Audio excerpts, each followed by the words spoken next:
오늘 교통사고 처리 절차를 한눈에 보기 쉽게 이해하는 것의 핵심은 안녕하세요, 이변입니다. 아무리 조심해서 운전을 하더라도 사고는 발생할 수밖에 없는데요. 교통사고가 발생하면 덜컥 겁만 나고 우리가 하얘지잖아요. 저도 과거에 그랬던 기억이 있습니다. 그런데 오늘 이 영상만 보면 교통사고 처리 절차가 세상에서 제일 쉬워질 거예요. 제가 장담합니다. 그렇다고 전문 용어 설명하면서 어려운 내용 절대 아니니까 영상 끝까지 시청 부탁드립니다. 그럼 본격적으로 교통사고 처리 절차에 대해서 알아볼 텐데요. 지금 시청하시는 분들 중에 교통사고 처리를 해보시지 않은 분들도 있을 수 있지만 지인들에게 교통사고가 났다는 소식을 한 번도 들어보지 않은 분들은 없을 것 같아요. 그런데 들을 때마다 뭔가 다르지 않았나요? 어떤 사람들은 음주운전을 하지 않았고 피해자가 크게 다치지 않았는데 징역형의 집행유예 판결이나 벌금형을 받는 경우가 있는 반면에 또 어떤 사람은 피해자가 똑같이 다쳤는데도 경찰에서 아무런 조치를 취하지 않는 경우도 있습니다. 이러한 차이가 발생하는 이유가 제가 영상에서 말씀드리고자 하는 핵심 내용인데요. 우리나라 법은 규칙을 지키면서 운전을 했으면 실수로 교통사고를 발생시켰다고 하더라도 처벌하지 않거나 경하게 처벌하도록 하고 있습니다. 이 법도 어쩔 수 없는 사고에 대해서는 처벌하지 않는다는 거예요.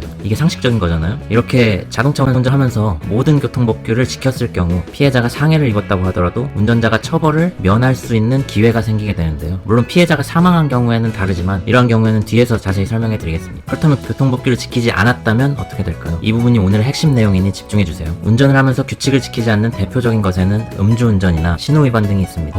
우리 법은 교통사고가 발생했을 때 교통법규를 지켰는지 안 지켰는지를 판단하기 위해서 꼭 지켜야 할 중요한 교통법규를 따로 규정해놨는데요. 화면에 있는 12개의 사항에 해당되는 중대한 잘못을 한 경우에만 검사가 공소제기를 할 수 있도록 해서 형사처벌을 받도록 하고 있습니다. 이러한 12개의 사항들은 중대한 과실이라고 해서 12대 중과실이라고 줄여서 말하기도 하는데요. 12대 중과실이란 말은 많이 들어보셨을 거예요. 오늘 교통사고 처리 절차를 한눈에 보기 쉽게 이해하는 것의 핵심은 12대 중과실입니다. 좀 더 정확히 말하면 여기에 두 가지가 추가되는데요. 그 두 가지는 흔히 뺑소니라고 불리는 교통사고를 발생시킨 이후에 도주하는 것과 경찰이 음주 측정을 요구했는데 이를 거부하는 경우입니다. 앞서 말씀드렸던 운전법규를 모두 지키면서 운전했다고 하는 것은 이러한 12대 중과실 그리고 뺑소니, 음주 측정 거부 등을 모두 하지 않고 운전을 했다는 것을 말하는 거예요. 쉽죠? 이렇게 내가 중대한 잘못이 없다면 형사처벌을 받지 않을 수 있는 기회가 생기는데요. 우선 피해자가 사망한 경우부터 보자면 이런 경우에는 나의 잘못이 가볍다고 하더라도 일정 정도의 책임은 있다고 보아서 검사는 공소제기를 하고 법원은 형사처벌을 하게 됩니다. 그러나 만약에 피해자가 상해나 중상해를 입었다면 두 가지 경우에 형사처벌을 면하도록 하고 있습니다. 하나는 피해자로부터 용서를 받아서 피해자가 가해자의 처벌을 원하지 않는다는 의견을 수사기관이나 법원에 제출하면 형사처벌을 받지 않습니다. 또 다른 하나는 앞서 말씀드렸던 것처럼 자동차 종합보험에 가입되어 있다면 처벌을 면할 수 있는 것입니다. 이렇게 교통법규를 모두 지키면서 운전을 했다면 두 가지의 형사처벌을 면할 수 있는 기회가 생깁니다. 그럼 피해자가 사망한 경우, 그리고 상해 또는 중상해를 입은 경우, 그리고 사람이 없이 물건만 다친 경우, 즉 차만 파손된 경우가 있을 수 있겠죠. 그럼 마지막으로 사람은 다치지 않고 물건만 피해가 발생한 경우에는 어떨까요? 이런 경우 상해의 경우와 같이 피해자의 처벌을 원하지 않는 의사, 자동차 종합보험 가입 여부 등으로 형사처벌을 면할 수 있는 것입니다. 그런데 만약 12대 중과실 중 하나라도 해당된다면 처벌을 면할 수 있는 기회는 사라집니다. 운전자가 종합보험에 가입하였고 아무리 피해자로부터 용서를 받는다고 하더라도 검사는 공소제기를 할 수 있고 법원은 운전자에게 형사처벌을 할 수 있는 것입니다. 그러나 만약 사람이 다치지 않았고 물건의 피해만 있다면 이 12대 중과실에 해당한다고 하더라도 피해자로부터 용서를 받아 형사처벌을 면할 수는 있습니다. 중대한 인명피해가 없었기 때문인데요. 이처럼 12대 중과실, 뺑소니, 음주측정 불응 등은 형사처벌을 면할 기회를 없애버리기 때문에 이 영상을 시청하시는 분들은 절대로 해서는 안 된다는 사실을 다시 한번 명심하셨으면 좋겠습니다. 그런데 여기까지 들으셨다면 궁금한 게 생기셨을 수도 있는데 바로 민식이법이라고 불리는 특별법이 있습니다. 전문가들도 이 법에 대해 의견이 갈리기도 하는데요. 민식이법의 명칭은 특정범죄 가중처벌 등에 관한 법률 제5조의 13입니다. 일단 앞서 형사처벌 당시 12대 중과실, 즉 중대한 과실이 아닌 경우에는 종합보험에 가입했거나 피해자로부터 용서를 받았다면 피해자의 상해에 대하여 책임을 묻지 않는다는 것을 알아봤습니다.